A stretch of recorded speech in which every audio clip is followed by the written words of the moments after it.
dans la partie brune. Et ça, c'est arrivé, hein, des Brestois. J'ai un exemple. L'autre n'est pas caractérisé, mais il y en a un qui est caractérisé. C'est un trotskiste, un ancien trotskiste, qui était proche des libertaires, qui s'appelle Paul Vallière, et qui a été embringué, et qui s'en est jamais remis, hein, puisqu'il s'est suicidé dans les années 60. Et sans doute que tout ceci a été la cause de son parcours. Voilà ce que je voulais dire, avec, pour finir, simplement, ce que j'ai retiré, moi, personnellement, de cette histoire, parce qu'elle se poursuit jusque dans les années 45, 47, avec de plus jeunes comme Auguste Lelanne. Ce que j'ai retiré, c'est la solidarité entre des individus, qui est très forte. Il y a des sortes de triangles. Pingam, Tréguer, Jules Le Gall, par exemple. Et puis après, les jeunes qui viennent, Lochu, Auguste Lelanne, etc. Ils fonctionnent en triangle. Cette solidarité, la solidarité des familles. On a des familles d'anarchistes. C'est extraordinaire. C'est-à-dire qu'on a une vie, une culture. C'est pas simplement un engagement personnel. C'est un engagement culturel, social, etc. Et c'est pour ça qu'on revient à Gueule d'Or, ça se comprend dans... Il y a un acteur qui est aussi là, c'est la ville, qui est extrêmement important. On ne comprend pas le mouvement sans la ville. Et si vous regardez le mouvement anarchiste en Bretagne, vous apercevez qu'il y a deux endroits où il a été fort. C'est Lorient et Hennebont, enfin Lorient et Hennebont, hein. Hennebont, ça a été très important, et Brest, c'est-à-dire les forteresses ouvrières. Et si je vais en Bretagne, parce que c'est la Bretagne aussi, Saint-Nazaire. Et d'ailleurs, c'est à Saint-Nazaire qu'il va y avoir la volonté de revenir un peu à l'anarcho-syndicalisme lorsqu'il y a la volonté d'adhérer à FO. Après la Seconde Guerre mondiale, un certain nombre d'anarchistes décident, au lieu d'aller à la CNT, comme Auguste Lelanne, d'aller à Force ouvrière et d'investir des fédérations Force ouvrière. Alors, jusqu'à un temps extrêmement récent, je ne sais pas ce qu'ils sont devenus, mais je connaissais personnellement, je connais le directeur du journal, Marc Hébert. Il y avait une union des anarcho-syndicalistes, le groupe Fernand Pelloutier, qui était à l'intérieur de FO, et c'est une histoire pas possible. Tout ça a percuté. Bon, ils ont disparu dans la nature, mais ils doivent être quelque part. Hein. Marc Hébert, je le connais, donc je sais où il est. Mais les autres, je ne sais pas. Ils sont devenus des objets volants non identifiés. Mais... Il y avait le frère de Cohn-Bendit, oui. mai 68, qui était professeur au lycée de Saint-Nazaire. Oui, absolument. Saint-Nazaire a été un foyer extrêmement important, mais en opposition avec, par exemple, Brest, qui était à la CNT. Les Brestois, le groupe brestois était à la CNT, était à la Fédération anarchiste. Les Brestois ont été, dans les années 1920, la Fédération anarchiste, à l'Union anarchiste à l'époque, avec le libertaire, et après ils sont passés avec le monde libertaire, et on parlait Maurice Lézan, qui a été le directeur du monde libertaire, était marié à la fille de René Martin, l'un des leaders brestois. Maurice Lézan a fait son premier militantisme à Brest, en 1937, en conquérant la fille de René Martin. Voilà, c'est comme ça que l'histoire s'est faite. Donc ça montre une certaine, disons, une lignée qui existe. Voilà ce que je voulais dire. Et si vous avez des questions, je peux répondre, parce que évidemment, je ne peux pas parler d'une période qui est aussi riche. Hein. Juste une question. Tout à l'heure, tu indiquais que vers 1910, donc le mouvement anarchiste au sein de la CGT commence à perdre de l'influence dans les gros syndicats, en tout cas la Fédération de la métallurgie, c'est ce que tu citais. Pour quelles raisons, selon toi, est-ce que tu peux l'expliquer? Est-ce que tu les connais déjà est-ce que c'est une spécificité brestoise ou c'est au niveau national général de la CGT? Ouais. C'est général. Il y a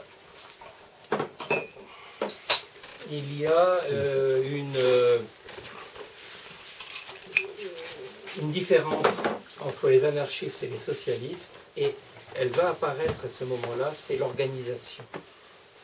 Les socialistes sont organisés, les anarchistes ne le sont pas, ou sont moins organisés. Et c'est ce qui va faire la différence entre les deux. Et ce qui se passe à Brest se passe ailleurs. Et ce qui fait la force des socialistes, c'est le groupe socialiste de parlementaires. Et les mairies qu'ils vont avoir et qui permettent de mettre en place une politique sociale. Si bien que les ouvriers vont se dire les socialistes sont mieux placés que les anarchistes, alors qu'au début, il y a plus de sympathie pour les anarchistes que pour les socialistes. Si je prends 1900, 1905, c'est évident. Si je prends 1910, 1914, c'est évident que les socialistes résistent beaucoup plus à la répression, notamment la grande grève des cheminots de 1910, la grève des postiers en 1909. Il faut savoir qu'il y a eu des milliers de licenciements, donc des gens qui ont dû retrouver du travail, etc. Et les socialistes ont été plus efficaces que les anarchistes.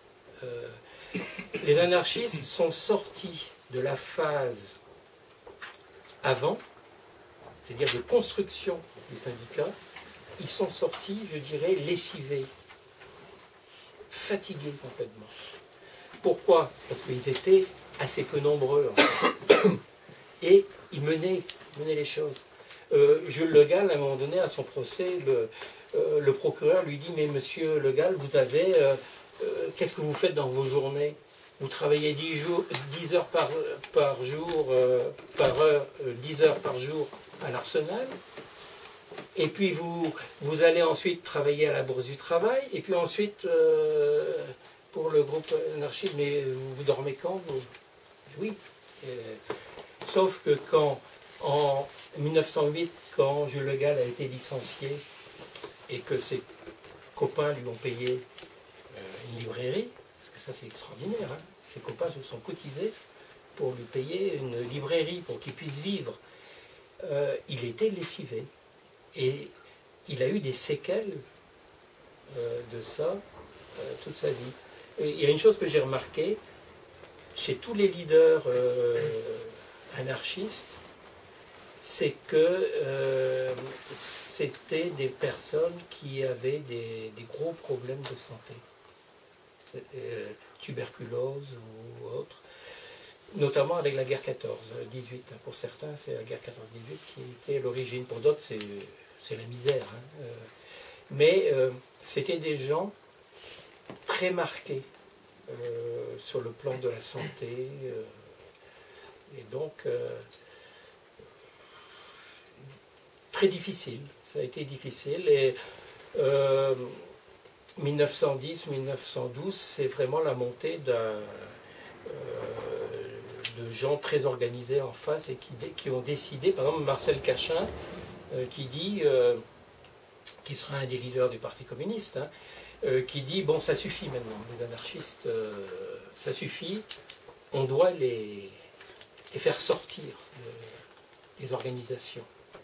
Donc on doit mener une politique contre les leaders anarchistes, en les déqualifiant, en faisant sur eux racontant d'histoire, en faisant ceci, cela, et en faisant que dans des assemblées, eh bien, il n'est plus le dessus.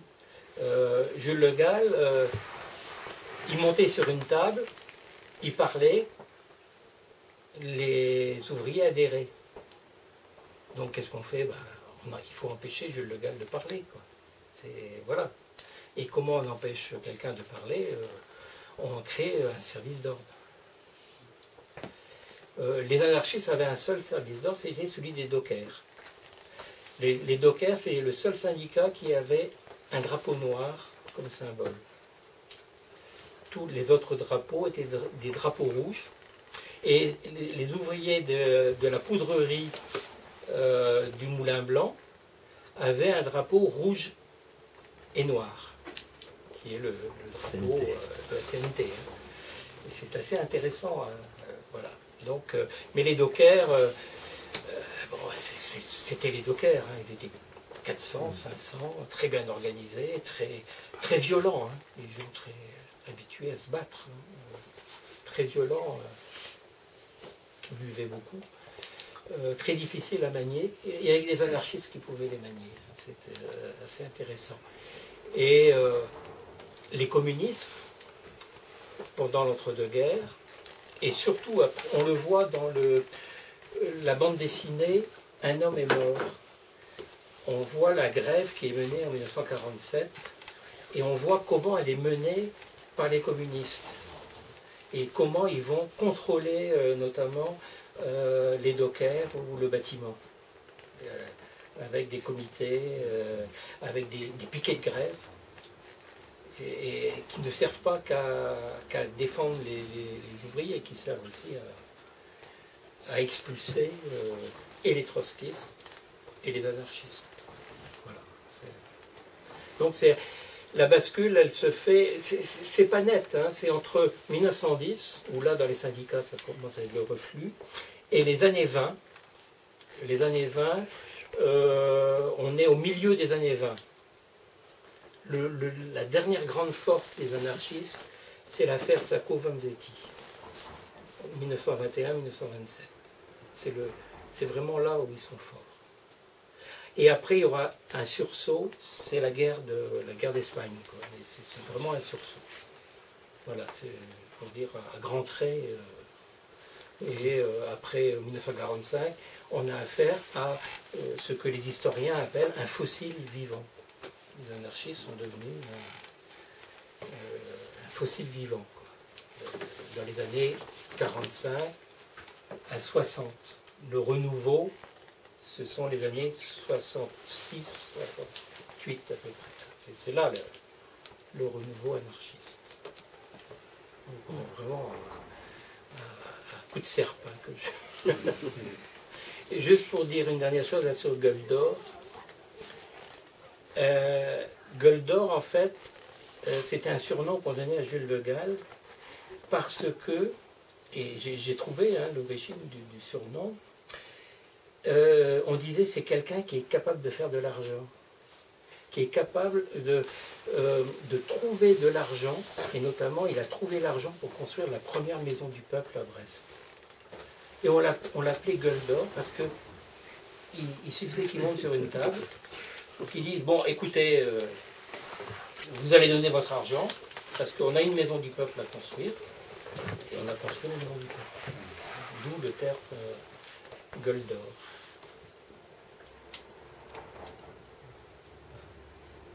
À la base, moi je croyais que c'était une question de. Il arrivait à fédérer en parlant, quoi. Oui. Mais tout ce qu'il disait était adhéré et oui, mais c'est grâce surtout à ça. pour avoir de l'argent. Parce que son obsession, à partir de 1912, il a une obsession, c'est construire une maison du peuple. Pour une simple raison. Il dit, il doit y avoir un endroit où la police ne pourra pas venir. Donc, nous devons avoir un endroit où nous sommes capables de réunir 2000 personnes. Ça doit être une salle, ça doit être un terrain privé. Et là, la police ne pourra pas mettre les pieds parce que nous sommes dans une propriété privée. Il faudra un mandat pour entrer. Voilà. Et il va créer une société civile immobilière qu'il va... Alors c'est ça qui est extraordinaire. Nous sommes dans les années 20 où les syndicats sont soit socialistes, soit communistes. Il n'y a pas encore l'unité. Et les anarchistes jouent entre les deux, où la maison du peuple va être dirigée par les anarchistes. Pourquoi? Parce qu'il a mis en place un système qui lui permet de contrôler la maison du peuple. Quelle différence, s'il y en a une, tu fais entre la Maison du Peuple et la Bourse du Travail? Alors, la Bourse du Travail, c'est le nom que l'on donnait au mouvement des bourses du travail qui ont été créées à partir de 1892. La Bourse du Travail, c'est quelque chose d'assez ambigu parce qu'à Brest, c'était un bâtiment qui avait été donné, prêté par la mairie, mais qui pouvait être repris. Et qui a correspondu à une époque, qui est l'époque qui va jusqu'à 1914, quoi. Mais qui ne correspond pas à la réalité du mouvement ouvrier, de la maison du peuple. C'est la maison où le peuple se trouve propriétaire. C'est la maison de tous, où on va trouver le bureau, où on va pouvoir exposer ses problèmes syndicaux, la maison où on pourra faire les réunions, la maison où il y aura des réunions politiques, d'information, etc., où on fera des expositions, où il y aura un théâtre. Donc il y aura un théâtre qui va s'appeler d'ailleurs Fernand Pelloutier à Brest. Et ensuite il y aura un cinéma qui sera le cinéma du peuple. Et celui qui fait le cinéma du peuple va ensuite créer le Vox à Brest. Le Vox, la voix, qui est la voix du peuple. Qui a été un cinéma brestois célèbre dans les années 50-60. Et donc, c'est ça, la Maison du Peuple, c'est ça. La Maison du Peuple, c'est deux baraquements, une baraque pour la famille des concierges et une grande salle qui peut accueillir 2000 personnes. Sans aucun problème de sécurité. Aucun. D'ailleurs, la preuve, on a mis la chaudière sous la scène. Il y a eu un incendie. Et en 1938, pouf, la chaudière a pété, en fait. C'est ça. J'ai eu le témoignage de Paulette Tréguer, qui était en train de manger à la Maison du Peuple. Son papa, c'était pas son papa qui était le concierge, hein, c'était sa mère qui était le concierge. Son père n'avait pas le droit de travailler, mais il était invalide du travail. Donc la mère était concierge à la Maison du Peuple, et donc la famille vivait là, et puis tout à coup, pouf, un mois de décembre, il y avait la neige, l'incendie commence, et évidemment, qui arrive? Ben, les pompiers ne peuvent pas arriver parce que tout est glacé, les pompiers n'arrivent pas, et ce sont les pompiers, les marins-pompiers, les pompiers de l'armée, de la marine, qui vont venir sauver la Maison du Peuple. C'est ça qui est extraordinaire. Ils vont venir, ils vont éteindre, mais le théâtre est parti, quoi, en fumée, complètement calciné, et ils n'auront plus de... Et il faudra attendre 1962 pour que soit construite une nouvelle Maison du Peuple, qui se trouve à Brest, hein, mais qui n'est plus du tout libertaire, quoi. CGT. Les Maisons du Peuple n'étaient pas subventionnées par les mairies. Vous parliez des bourses du travail tout à l'heure, oui. Où il pouvait avoir un lien entre les municipalités. Oui, oui. Alors que dans le cas de les Maisons du Peuple, payées par les ouvriers. Ah, enfin, pas peut-être tous les Maisons du Peuple. Et les municipalités ont participé, hein, attention. Ouais. Même aux bourses du travail aussi. La municipalité de Brest a participé à l'achat des baraques, mais le terrain a été acheté par les ouvriers et l'entretien et tout. Alors, les bourses du travail, ça correspond à un mouvement avant 1914. Hein. Il y a eu encore une bourse du travail qui existait après la guerre à Brest. C'était les communistes qui avaient leur propre Maison du Peuple. Chacun avait sa Maison du Peuple. D'un côté les communistes, de l'autre côté les anarchistes et socialistes. On ne mélangeait pas les deux. Il y avait cette idée d'éducation populaire. Ah oui, oui, oui, oui. Bibliothèque, des cours qui étaient donnés, des cours du soir. Il y avait l'histoire aussi que après les lois scélérates, on ne pouvait pas faire de propagande anarchiste. Absolument, oui. Et que par le biais du théâtre et absolument. On pouvait comme ça propagander quoi. Absolument. En fait, il faut bien comprendre qu'il y a ce qu'on appelle les lois scélérates de 1893-94 qui font que c'est pas simplement l'acte qui est condamné, c'est l'intention. Si vous avez l'intention de penser que vous allez avoir une pensée anarchiste, vous pouvez le condamner. Donc ça va loin. Hein, même l'expression anarchiste. Oui, c'est le simple fait de dire je suis anarchiste. Voilà. Donc, c'est des lois qui ont été abrogées en 94, je crois. Oui. Très tard. Et elles étaient pratiques, ces lois. Parce que je crois que c'est en 1923, on a décidé qu'il n'y avait pas que les anarchistes qui étaient concernés par ces lois, mais aussi les communistes. Donc, c'était les anarchistes et les communistes. Et ça a servi en 1939 pour interdire toute propagande contre la guerre. Et donc toute propagande contre la guerre tombait sous ces lois. Et ce qui a permis aussi d'interdire le Parti communiste en 1939. De refermer les communistes favorables au pacte germano-soviétique de 1939. Voilà. C'est pour ça qu'en Brascraza, les gens comme ça ont été déportés. Ouais. Mais donc, alors il y a d'autres choses qui ont été réalisées. Hein.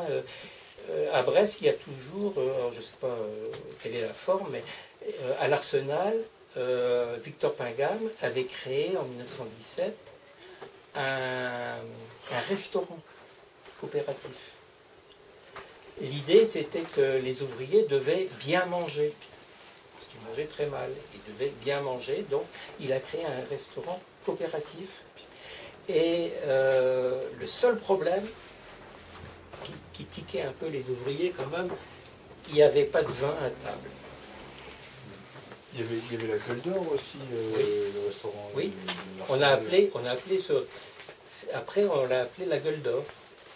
Et le mot de Gueule d'Or, Jules de Gaulle,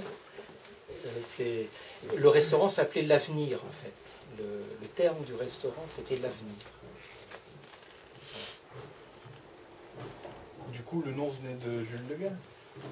Non, les ouvriers ont dû appeler Gueule d'Or parce qu'on mangeait bien et tout, mais c'était un rappel aussi aux anarchistes. Parce qu'il y avait aussi en face du restaurant, il me semble, deux gueules de lion qui trônaient.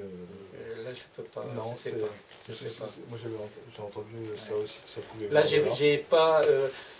Moi, j'ai juste travaillé sur le restaurant lui-même, la création, Victor Pingam, la structure du restaurant et ce qu'il voulait faire.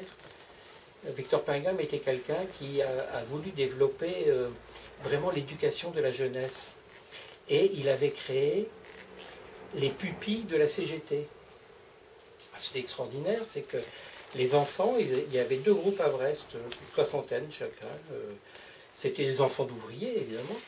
Et donc, ils se réunissaient sur leur congé et ils faisaient de la musique. Et donc, quand il y avait une manifestation, en tête des manifestations, hop, c'était les petits genoux, hein, 10 ans, 12 ans, 14 ans. Et puis, il y a eu une plainte. Ils ont chanté la chanson du 17e régiment, à la gloire du 17e qui avait mis crosse en l'air pendant la révolte des Vignerons. Scandale à Brest. Des enfants qui chantent dehors ce chant anti-militariste. C'est pas possible, ça ne peut pas exister à Brest. Donc il a été condamné, évidemment. Et donc les enfants ont été ramenés. Donc c'est l'un de ceux qui, au sein de la CGT, a développé l'action pour la jeunesse. On le voit dans les comptes rendus de la CGT d'avant la guerre 14-18.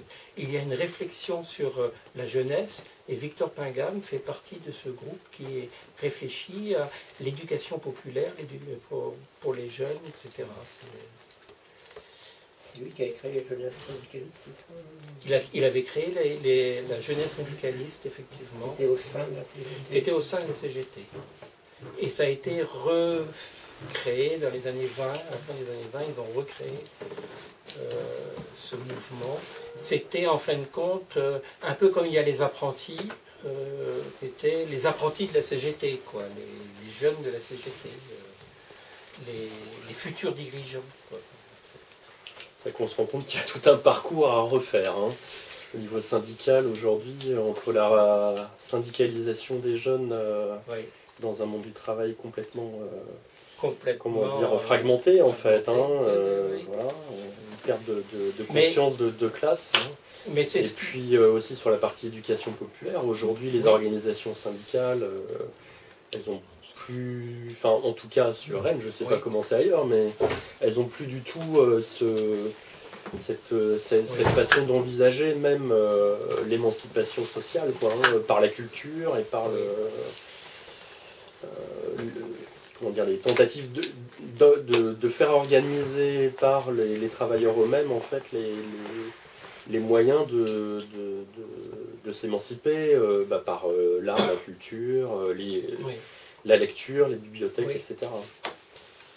Mais ça s'inscrit aussi dans un mouvement qui est bien plus vaste, qui est le mouvement de l'accès à la culture de la classe ouvrière, qui passe par la création des bibliothèques scolaires, par exemple. Hein.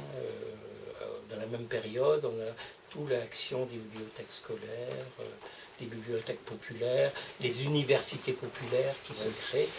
Mais les universités populaires, les anarchistes s'en méfiaient, parce qu'ils estimaient que c'était une mainmise de la bourgeoisie sur la classe ouvrière.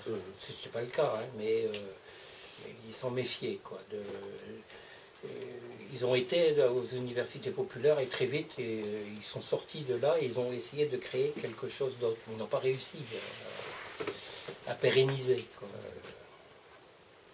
Donc vous voyez, il y a des choses concurrentes. Et tout ça aussi, c'est ce qui est en train de se passer, c'est ce qui va se passer dans les années 20-30, ce sont les patronages laïques qui se mettent en place. Et à Brest, avec une émulation certaine entre les patronages religieux. Absolument. Ils étaient en concurrence en fait. Les patronages religieux ont commencé les premiers en fait. Et les patronages laïques ont fait une erreur, ils ont réfléchi au terme de la ville au lieu de réfléchir en termes de quartier. Et ils ont compris ça après, et après ils ont créé un patronage par quartier. Dans les patronages laïcs, ça consistait en quoi? Contrer le religieux. Non mais qu'est-ce qu'un patronage? Déjà, c'est un terme Oui, que je le connais terme pas. patronage. À l'origine, patronage, c'est un terme assez catholique. Hein. Moi j'ai joué au basket et on jouait, on avait un Patronage club laïque. qui s'appelait le RPA, Rennes Patronage Association. Pareil, moi je connais bien, je ne sais pas la signification. Et à Rennes, c'est le cercle Paul Bert qui a été extrêmement important. Hein. Le patronage, donc c'est venu de... C'est un terme à l'origine religieux. Hein. C'est les bonnes œuvres. Et puis après, laïque, pour bien dire que c'est pas religieux. Alors qu'est-ce qu'on faisait dans le patronage laïque? On faisait d'abord du foot, c'est ce qui coûtait le moins cher. Les camps cyclistes. On faisait plein de choses. Hein. Des activités, du théâtre. Du théâtre, tout. Alors moi j'ai fait les deux. C'était extraordinaire parce que j'étais à la fois au patronage religieux et au patronage laïque. Parce que mes parents étant commerçants, ils étaient laïcs. Hein. Mes parents étaient laïcs. Vraiment des laïcs à fond. Mais bon, la clientèle. Hein. Donc,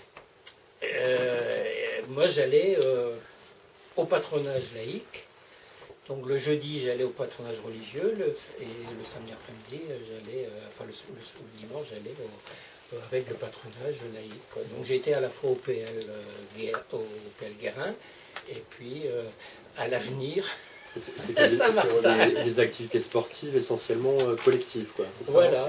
ouais. À l'avenir de Saint-Martin, on nous donnait, et c'est là que j'ai vraiment eu ma passion pour Tintin, on voyait Tintin en diapo, là, on nous passait, les frères nous passaient les histoires de Tintin sur les projecteurs. Ce qui est marquant sur Brest, c'est que les patronages laïcs existent toujours. Oui, absolument. Et avec toujours le nom de patronage laïque. D'accord. Le PL, le PL Recouvrance, le PL Saint-Marc, Santerre, le Guérin.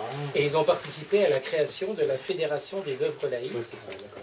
D'ailleurs, Lochu, dans ses mémoires, dit Oui. que quand il a reçu Ferré, il fait le patronage de Saint-Marc. Oui, Ouais, très fort. Le patronage de Saint-Marc a été très fort et ils ont travaillé avec la Maison du Peuple pendant très longtemps.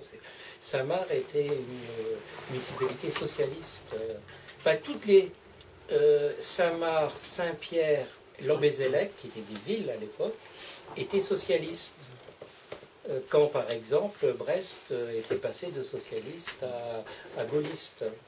Mais qu'est-ce qui faisait que le GAL, justement, avait été plutôt ami avec ce militant socialiste Avec Émile Goude. Oui, avec Émile Goude qui s'est présenté, en fait. Oui, mais ils s'engueulaient, mais ils s'appréciaient, ils se respectaient beaucoup. Et d'ailleurs, c'est assez étonnant. Lorsque Émile Goude a été député socialiste en 1910, il a fait un énorme gueuleton sur la place Guérin, énorme, il a invité tous les gens à son gueuleton, et Jules Le Gall était le photographe officiel de la manifestation. Parce qu'il fallait bien qu'il vive, donc il faisait la photographie et des trucs comme ça. Et donc, Émile Goude lui avait donné l'exclusivité. Et les gens allaient acheter les photos chez Jules Le Gall. Il a fait vivre. Émile Goude était quelqu'un qui avait des côtés très d'amitié très forts. Bon, la fin de vie a été difficile aussi, parce qu'il s'est retrouvé à la droite du Parti Socialiste, expulsé du Parti Socialiste, etc. Hein, bon. Comment vous expliquez le...